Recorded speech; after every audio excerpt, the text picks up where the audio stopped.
Welcome to Books for Success. Today, we're delving into the wisdom within The Daily Laws by Robert Greene. The Daily Laws is a compendium of 366 rules for life, covering everything from seduction and power to the discovery of your life's great task.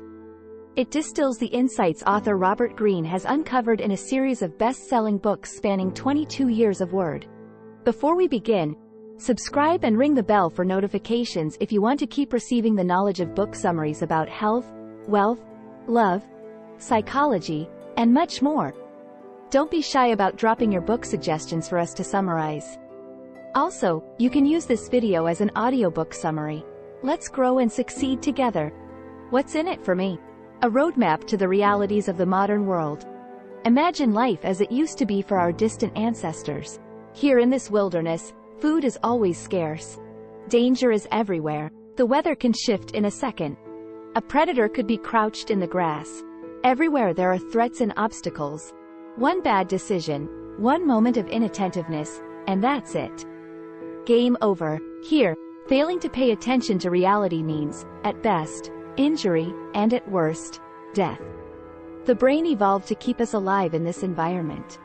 It's a tool for navigating a perilous reality, the reality of hunting and gathering and avoiding the jaws of saber-toothed tigers.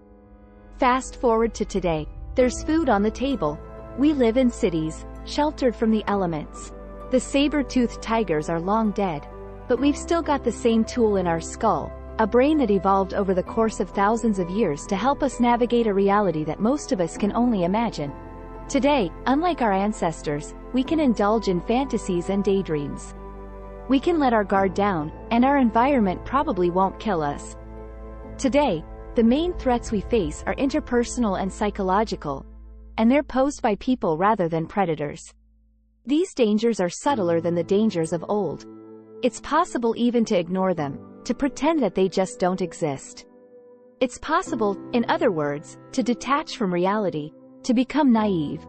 But the dangers are very much there, and you ignore them at your peril. The purpose of these chapters is to bring you into intimate contact with the reality we live in now. So let's do it. My name's Brian, and I'll be accompanying you on this quick trip through The Daily Laws by Robert Greene. January. Chapter number 1. This chapter contains an absolutely crucial law, but cliffhanger. I want to give you a little context first. Why is it called The Daily Laws? Well, Robert Greene structured his material like a calendar. There are 12 sections, one for each month of the year, and for every day of each month, there's a piece of advice. Greene calls these bits of advice laws, hence the title, A Law for Each Day, The Daily Laws. I'm going to cover each month, choosing what I think are the most important laws. And just heads up, the first 3 chapters aren't really about bringing you into closer contact with the interpersonal perils of reality today, but don't fret, we're going to get there. Okay, ready to start? Then let's begin at the beginning, January. And sorry, one more thing. If you're listening to this and it's not January, that's no problem. Just think of this as the January of your journey, the beginning, the head of the trail. The first part of the journey is about mastery, and the first step on that journey is identifying your life task. That's what this chapter is about. We won't get to mastery in this chapter. Mastery is the theme of chapter number 3. We'll get there soon. This month, there's one law that's, as I said, absolutely crucial. Reconnect with your childhood passions and find your life task. How do you find your life task? Maybe it's better to think of it not as a treasure hunt, as a seeking for something that's out there, but as an archaeological dig, an unearthing of something that's inside of you. The story of Robert Greene's life task is the perfect example. As a child, Greene knew what he wanted to be. He loved words. He wanted to be a writer, maybe a novelist. Then came high school, college, graduation. He had to find a job and to make a living. He still loved words, loved reading, loved writing, but being a novelist wasn't going to pay the bills. He became a journalist, which didn't last long. A few years later, an editor advised him to switch careers. His style was strange, said the editor. His ideas were esoteric. He wasn't writer material. Greene was devastated, but he realized that the editor was right. He still loved words, still loved writing, but he wasn't a journalist. He didn't know it at the time, but he was a different kind of writer. And thus began a long period of searching. He traveled Europe from Greece to Barcelona, Paris to Dublin. He took whatever work presented itself: construction, English teaching, receptionist at a hotel. All this time, he read and he wrote. Then he returned to Los Angeles, his hometown. He worked more odd jobs, but he was always reading, always writing. By the time he was 36, he'd worked about 60 jobs since quitting journalism. From the outside, he seemed adrift, even moored, and there were periods of self-doubt and depression, but something prevented him from feeling truly lost. There was always a feeling that he was being guided by an inner force. When his big opportunity came, he was ready. While in Italy, he met a book producer and he found himself pitching an idea that would later become the 48 Laws of Power. Suddenly, all that reading he'd done, all the ideas he'd absorbed coalesced into a coherent, compelling pitch. The rest is history. He got a book deal and the book was a huge success. The point is this: Greene knew, even when he was a little kid, some part of him knew what his life task was. It was to write. Though there were false starts, though there was lots of seemingly aimless wandering, he did eventually arrive at his life task. Had he not paid attention to that inner voice, had he ignored the impulse to write, his life task might have remained unrealized. So what's your life task? A good place to start is with your childhood. What were you obsessed with? What did you love doing? If you can't remember, ask someone who can, a parent or a grandparent or maybe a family friend. Even if you don't know what it is at this exact moment, your life task is there, waiting to be unearthed. February. Chapter number 2, which corresponds to February. February is the month of apprenticeship. If February could only have one law, it might be this: there's no skipping the apprenticeship phase. If you want to get to the next step, mastery, you cannot skip the apprenticeship phase. Think of anyone that you consider a master: Leonardo da Vinci, Bruce Lee, even Robert Greene. In each case, pretty much always, there was a long apprenticeship phase that preceded mastery. In Greene's case, and this should be pretty fresh in your mind, he did tons of reading and writing before he published his first book. Or to take an example from slightly more distant history, consider Napoleon, who was famous for his seemingly preternatural military skill. A quick look at the map or at the enemy's distant encampment and boom, he'd suddenly know whether to fall back or advance or simply delay for the time being. His subordinates were in awe of him. Did their leader have mystical powers or what? You know where this is going. Napoleon's skills weren't mystical, they were the product of a long and intense apprenticeship. At military academy, he had burned with ambition and he found himself entrusted with serious responsibilities at a very young age. Through long years of arduous study and incessant practice, he honed his abilities bit by bit. So what's the law? I'll say it again, there's no skipping the apprenticeship phase. Some people may look like natural geniuses, but they're almost certainly not. Remember this and accept that you'll be an apprentice many times in your life, like every time you set out to learn a new skill or step into a new role. Don't let the apprenticeship phase frustrate you. Embrace it, learn all you can, and slowly but surely, you'll get through it and enter the next phase, which is mastery. March. Mastery is the phase that comes after the apprentice phase and it's the theme of March. But a quick thing about mastery: it's not a destination, you don't get there and call it a day. It's an ongoing process, a practice, a state of being. Rather than attaining mastery, it might be better to talk about maintaining mastery. In some ways, mastery is just an extension of the apprenticeship phase, since even as a master, you need to remain committed to learning, to growing, to developing your skills. The only difference is you're not apprenticed to a master, you're apprenticed to mastery, to the act of learning itself, the act of striving toward mastery. The instant you stop learning is the instant you'll start to lose your grasp on mastery. Alright. So what's the law of March? The law is that mastery is a process, but also always try to get to the inside. What's this mean? Well, think of learning any complicated scale, learning the piano, for example. At the beginning, you're on the outside. The piano is just a bunch of black and white keys. At this point, that's about all you've got. You don't know how to play a chord or a scale. You're on the outside. The goal is to get to the inside. This means going through the arduous, boring, slow process of learning the basics. This process isn't necessarily fun. It's often disorienting and aggravating, but little by little, the piano stops being a jumble of keys. You start to think in chords. You start to see scales. You stop thinking about where your fingers should go. You've entered into the instrument, playing instinctually, understanding it not from the outside in, but from the inside out. That's what it means to get inside. And that's also about as good a description of mastery as you're going to get. Whatever you're undertaking, be it a sport or a writing project or learning the piano, you have to get to the inside. Remember, though, that it's a process. You can get to the inside, but you can always go deeper. You can always learn more. A master is never content with where they are. Real masters are eternally pursuing mastery, always trying to get even more inside. April. It's time for a subject change. The last 3 months were about the path to mastery. The next 5, so through August, are about the game of power that's always being played, both in the workplace and out, and how to navigate that game. So let's get started. If there were only one law for April, it'd be this. Never outshine the master. During Greene's long period of searching, when he bounced from job to job, back before he wrote the 48 Laws of Power, he worked as a researcher, digging up interesting life stories for inclusion in a series of documentaries. At the time, Greene was in his mid-20s, and when it came to the world of power plays and office politics, the game of power that's always being played, he was completely naive. He had no idea there was a game, and he paid a price for that. He was great at his job. He was ambitious, he was friendly, he had excellent ideas, but for some reason, his boss seemed to hate him. So Greene did everything he could to make her like him. He talked to her more, he tried to get her more involved in the development of his ideas. This didn't help.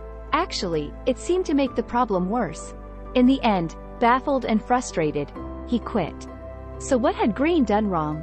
Well, in short, he'd outshone the master. He'd been too hungry, too ambitious, simply too good at what he did. His success made his boss feel insecure and violated this month's law, which, say it with me, is don't outshine the master. Now this was hard at the time, but long term, it helped Greene. He lost his naivety and became an observer and a player of the game of power, which I'll be talking about even more in the next chapter. May's law is short and sweet. May. The game of power is always being played. Always. That's the reality. You can pretend the game doesn't exist, but that doesn't put an end to the game. This gives you 3 options. Embrace it, deny it, or accept it. Embracing it, really loving the game can be an issue. I'm talking about the Machiavellis among us, the people who both delight in manipulation and con artistry and also think these are the only tools you need to get through life. They fail to understand that, yeah, sure, people are power-hungry and manipulative, but they can also be empathetic and cooperative. Not understanding this means that the true blue Machiavellis pretty much always fall from power. They never get past a certain point because they don't understand all sides of the game. Now, denying the game also has drawbacks. That is, if you want power. It doesn't matter whether you truly believe there is no game or whether you find participating in the game distasteful. Total non-participation will result over time in you being pushed aside. You may be fine with that. You may not want power and responsibility precisely because attaining it requires game playing. If you want responsibility, though, if you want power, there's one approach that's better than the rest. Acceptance. Wanting power? That's just part of human nature. It always has been. It always will be. You don't have to like it. You don't have to dislike it. All you have to do is accept it. The game is always being played. Always. If you accept that, you can choose to stay on the sidelines sometimes, simply observing. Other times, you can engage, using your knowledge of the game to improve your position. Other people are playing this game constantly, so it behooves you to learn the rules, to understand the laws of power. So remember, the game of power is always being played. Always. There's no opting out. And it's best to simply accept that. June. Let's assume that you want power. That's understandable. It's only natural. Most people do. What are the tools that will help you get it? Well, one invaluable skill is the art of deception. Officially, we disapprove of deception. Good people are forthright, frank, honest. They tell the truth, whether it's in their interest or not. Lies and masquerades, on the other hand, are the preserve of cowards and con artists. At least, that's the official line. In reality, human interaction depends on deception, on bluffs, half-truths, and sometimes outright lies. If you want power, it's best to acknowledge this and use it to your advantage. You don't need to constantly deceive others, of course, but you also shouldn't deceive yourself. Deception is part of the game, so which law have I chosen for June? Here it is. Never unintentionally disparage someone's intelligence. Intelligence and ego are inextricably linked. Just think about how hard it is to acknowledge that someone else is more intelligent than you are. Not to pay lip service to their intelligence, but to really acknowledge your intellectual inferiority and their intellectual superiority. We immediately start to come up with justifications, right? Like, sure, she may have a PhD, but she's not so bright when it comes to day-to-day life. Or, well, he had an expensive education, and if I'd had those opportunities. You get the idea. Intelligence is central to the way people see themselves, so it's never a good idea to make someone feel unintelligent. They'll resent you, and they'll still think they're smarter, so it's far better to deceive them. Even if you know that you're smarter than someone, you should make them feel that their intellect is superior to yours.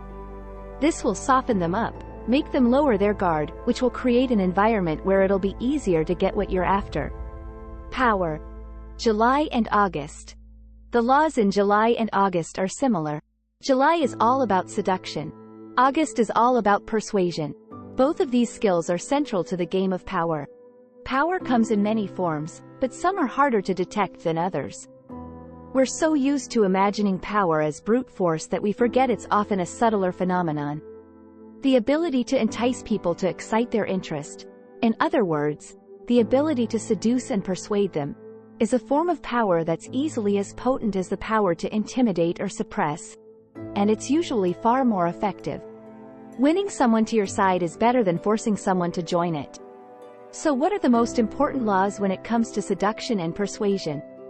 For seduction, an invaluable tactic is delaying satisfaction. Now here, we can learn from the figure of the coquette. A coquette is a flirt, a woman who can wrap men around her finger by enticing them and holding them at bay at the same time. She seems to hold out satisfaction in the form of sex, attention, or love, only to dash her suitor's hopes by changing her capricious mind once again. She knows all too well that attraction grows when it's unsatisfied, and that holding herself aloof is often the best way to woo. When it comes to persuasion, let's return to that giant of history, Napoleon. Just as a coquette keeps her suitors on the edge of their seats, promising satisfaction yet never quite giving it, Napoleon, history's greatest manager of men, kept his subordinates in constant suspense.